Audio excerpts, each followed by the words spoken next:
Assalamualaikum warahmatullahi wabarakatuh. Perkenalkan, nama saya Arbaini, mahasiswa Universitas Asahan, Fakultas Ekonomi, Prodi Ekonomi Pembangunan semester 4. Dalam hal ini ingin menyampaikan presentasi yang mana sebagai tugas bahan mata kuliah yang diajarkan oleh dosen kami, Bapak Dailami MI.Com, sebagaimana mata kuliah beliau yang berjudul tentang ekonomi kerakyatan.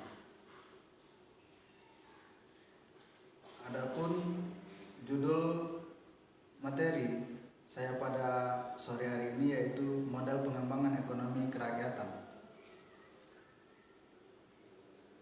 Modal pengembangan ekonomi kerakyatan itu dilakukan dengan dua pendekatan. Yang pertama adalah pendekatan kultural dan yang kedua adalah pendekatan struktural. Modal pendekatan pengembangan ekonomi kerakyatan melalui pendekatan kultural adalah program rekayasa sosial budaya yang mengkondisikan akses informasi dengan berbagai media yang tersedia.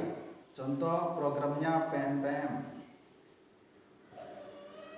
Dan yang kedua, pendekatan struktural adalah program operasional yang diarahkan untuk mengatasi keterbatasan akses kebanyakan rakyat kecil. Misalnya modal dan cara pemasaran. Contohnya koperasi unit desa, UMKM, dan program dasar pembangunan partisipasi atau yang disingkat dengan PDPP. 1. Program dasar pembangunan partisipatif atau PDPP yaitu program yang mendasari dan sekaligus memberikan kerangka bagi berbagai upaya pembangunan daerah dalam memobilisasi sumber daya sesuai dengan semangat otonomi daerah menuju pencapaian kinerja pembangunan kabupaten atau kota yang berkelanjutan. Tujuan program PDPP ini menyediakan instrumen bagi pemerintah daerah, kabupaten atau kota dalam merencanakan dan mengelola pembangunan daerah yang partisipatif dan berorientasi pada pencapaian hasil atau kinerja. Manfaat PDPP: 1. Menjaring aspirasi masyarakat, menjembatani proses perencanaan dengan penganggaran, mempercepat prioritas investasi dan alokasi keuangan, mobilisasi berpotensi pendapatan daerah, meningkatkan kapasitas kelembagaan pelayanan publik, mengembangkan ekonomi lokal, memberdayakan masyarakat dalam proses pembangunan. Unsur-unsur yang terlibat di dalam PDPP: pertama, pemerintah daerah atau tim teknis. Yang kedua, non-government stakeholder atau NGS. Yang ketiga, kelompok komunitas, bisa itu unsur konsultan, anggota LSM, dan mitra lokal setempat. Kelebihan PDPP mendorong swadaya masyarakat untuk meningkatkan rasa tanggung jawab terhadap masyarakat, meningkatkan kemampuan masyarakat, meningkatkan efisiensi dalam penggunaan anggaran, meningkatkan efektivitas pembangunan, meningkatkan keterbukaan dalam pengelolaan pembangunan. Kekurangan program ini, program dasar pembangunan partisipatif ini adalah tentang masalah dana. Anggaran dari APBD itu rendah. Sering terjadinya perubahan kebijakan baik dari pusat maupun tingkat daerah itu sendiri. Yang ketiga, kurangnya sasar dan kurangnya sarana dan prasarana seperti kurangnya sosialisasi PDPP pada masyarakat dan lembaga pemerintah.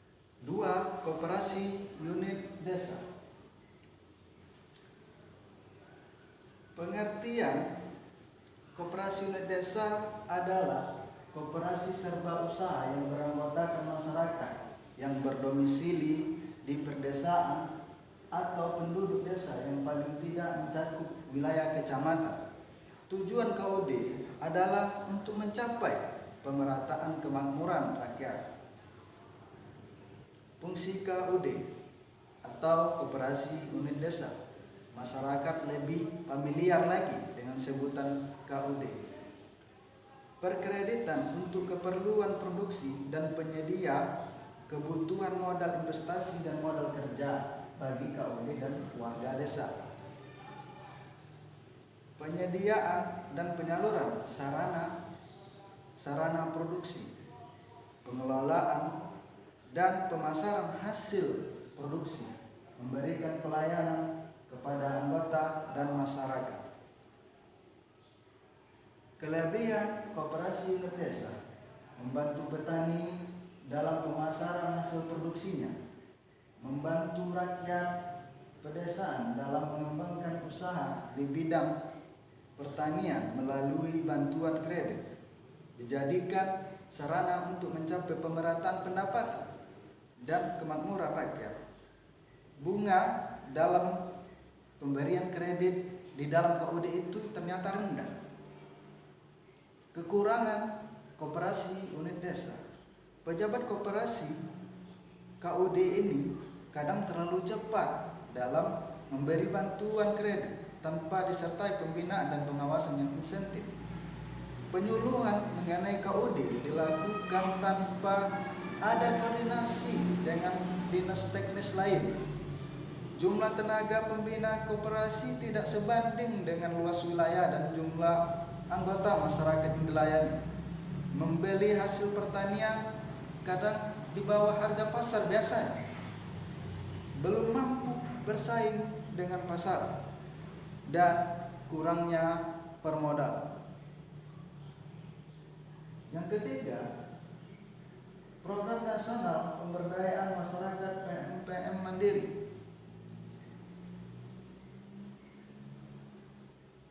Adalah program nasional dalam wujud kerangka kebijakan dasar dan acuan pelaksanaan program penanggulangan kemiskinan berbasis pemberdayaan masyarakat.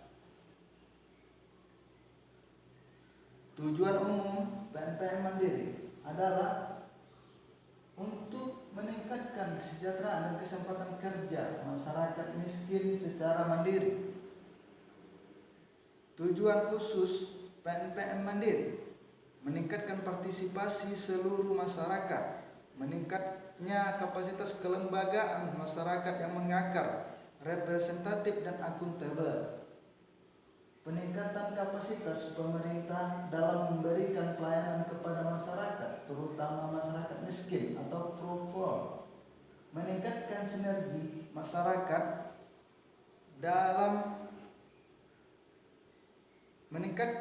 masyarakat pemerintah daerah, swasta, asosiasi, PT, LSM, dan organisasi lain untuk mengefektifkan upaya penanggulangan kemiskinan. Meningkatkan modal sosial masyarakat yang berkembang sesuai dengan potensi sosial yang berkembang dan menjadi budaya serta untuk melestarikan kearifan lokal. Pendekatan yang dilakukan melalui program PMPM Mandiri ini adalah menggunakan kecamatan sebagai fokus program PMPM Mandiri, memposisikan masyarakat sebagai penentu atau pengambil kebijakan pembangunan pada tingkat lokal, mengutamakan nilai-nilai universal dan budaya dalam pembangunan partisipatif, serta menggunakan pendekatan pemberdayaan masyarakat yang sesuai dengan karakteristik sosial, budaya, dan geografis. Kegiatan PMPM Mandiri: penyediaan dan perbaikan sarana atau prasarana, penyediaan sumber daya keuangan, modal melalui dana yang bergulir dan kredit kecil untuk membantu mengembangkan kegiatan ekonomi masyarakat kecil, peningkatan kualitas sumber daya manusianya, peningkatan kapasitas masyarakat dan pemerintahan lokal melalui penyadaran kritis, pelatihan keterampilan usaha, serta penerapan tata kepemerintahan yang baik. Kelebihan PMPM memperluas kesempatan kerja dan membuka lapangan kerja baru, meningkatkan pendapatan masyarakat, menjadikan masyarakat lebih mandiri, membantu kaum yang kurang mampu menjadi sarana memberdayakan masyarakat, membantu pembangunan berbagai fasilitas umum dan sarana prasarana. Keempat, yaitu kredit usaha rakyat atau KUR.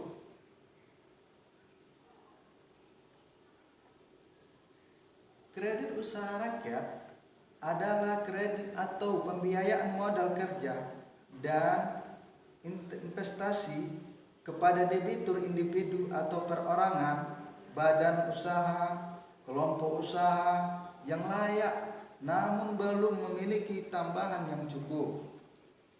Tujuan kredit usaha rakyat meningkatkan dan memperluas akses pembiayaan kepada usaha produktif, meningkatkan kapasitas daya saing usaha mikro, kecil, dan menengah atau kita singkat dengan UMKM, pengembangan kewirausahaan dan reformasi regulasi UMKM. Kelebihan kredit usaha rakyat ini adalah suku bunga rendah, plafon peminjaman fleksibel sesuai dengan kebutuhan, syarat pengajuan mudah, mendapatkan subsidi suku bunga dari pemerintah. Kekurangan atau kelemahan kredit usaha rakyat ini adalah masih ada yang tidak tepat sasaran, sosialisasinya tidak maksimal sebagai alat kampanye parpol, alat kampanye partai politik yang mengatasnamakan partai politik menyediakan KUR. Dan yang terakhir tentu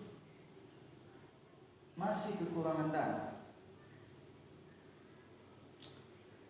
Terima kasih saya ucapkan atas kesempatan waktu yang telah diberikan untuk mempresentasikan mata kuliah ekonomi kerakyatan ini. Tentunya sebagai manusia biasa yang tidak lepas dari kelemahan dan kesilapan, saya sangat membutuhkan kritik dan saran daripada dosen, pengajar, dosen pembimbing, serta kawan-kawan sekalian. Demikianlah presentasi saya pada sore hari ini. Semoga kita tetap sehat dan saya sudahi. Assalamualaikum warahmatullahi wabarakatuh.